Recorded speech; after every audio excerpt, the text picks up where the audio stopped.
what's up mga boss? Karon nga adlaw. Oo, karon nga adlaw atubangon ni TG Duhini ang nakatadhana sa iyaha nga iyahang kontra nga pinakangilad.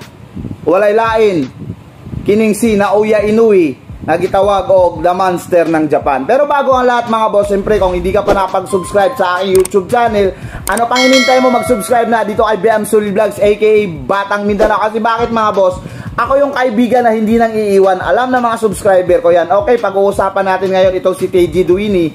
At ito siyempre walang iba, The Monster ng Japan, Naoya Inoue mga boss. What if mga boss, if ever, kung sakali lang ha, matalo itong si Naoya Inoue? What if ever, ma-upset ni TG Duhini itong si Naoya Inoue? Shocking, di ba? Pero alam mo mga boss, may dalawang kamay din yang si TG Duhini. Alam natin mga boss, napakalakas, parang 90% na talagang manalo itong si Naoya Inoue. But, hindi natin makakalimutan mga boss, na siyempre, ang bawat tao ay may kahinaan.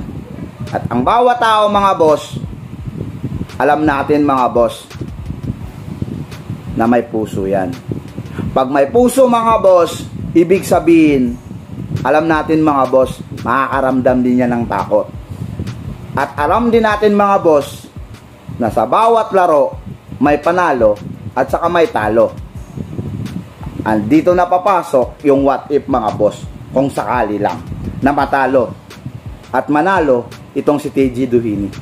Ano nang mangyayari dito kay Naoya Inoue? Siyempre mga boss, alam natin na makapag-recover din yan. Pero, ang karangalan mga boss, na matagal na iniingat-ingatan nitong si Naoya Inoue, uuwi kaya mga boss sa wala yung lahat na mga achievement na kanyang nagawa? Or either uuwi mga boss sa diretsahang sikat nitong si TG Duhini mga boss sa mundo ng boxing? What if lang yan mga boss, pero hindi malayo yan sa katotohanan. Kasi bawat laro mga boss, may panalo at saka may talo. Remember mga boss, na sa boxing, isang suntok lang yung kinakailangan. Pwedeng magbago na ang lahat. Kaya yun lang mga boss. Ako po ay nagtatanong lang, what if kung sakaling matalo itong si Naoya Inoue? Or either talagang matatalo siya dahil nakatadhana sa araw na ito. Oo, sa araw na ito na matalo siya. Diba? Kaya yun lang mga boss, at aabangan natin yung laban nila mamaya mga boss. Oras na lang yung inihintay at saka bakbakan na, napakagandang bakbakan ito. Ako alam ko, sa puso ko talagang mahirap manalo itong si TG Duhini. Pero ang sa akin lang, what if kung sakali na ibigay sa kanya ng panahon na siya yung mananalo ngayon. Diba?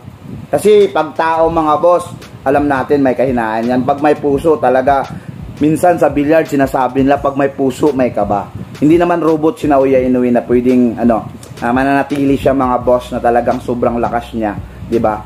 Nagdepende din 'yan sa kondisyon niya kasi tao lang siya 'di ba? Kaya what if mga boss, if ever matalo itong si Naoya Inoue, paano na lang?